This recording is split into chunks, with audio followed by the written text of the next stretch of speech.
చూడు బ్రదరు, నీ దగ్గర ఉన్న ఏ డబ్బు గిబ్బు హోదాల గీదాలు అన్నీ నీ ఒంట్లో ప్రాణం ఉన్నంత మరికి ఒక్కసారి నీ ఒంట్లోంచి ప్రాణం పోయిందా, నీ దగ్గర ఉన్న వేల కోట్ల ఆస్తులు నీ ప్రాణం తిరిగి తీసుకురాలి.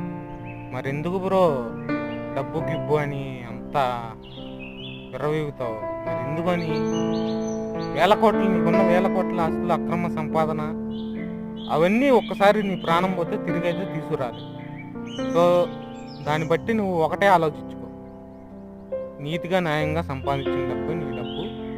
మళ్ళీ వేల కోట్ల ఆస్తి ఉంది కదా నాకేం అనుకోబా. ఎన్నో వేల కోట్ల ఉన్న ఆస్తి ఉన్న వాళ్ళే ఒక్కసారి ప్రాణం పోతే దిక్కులేని సాగు తెచ్చారు. మరి నువ్వెంత బ్రో? సో దాన్ని బట్టి అర్థం చేసుకో, నీ దగ్గర ఉన్న డబ్బు ఒకసారి నీ ప్రాణం పోతే ఆ ప్రాణం తిరిగి తీసుకురాదు. వీడియో నచ్చితే like, share and subscribe friends. Okay.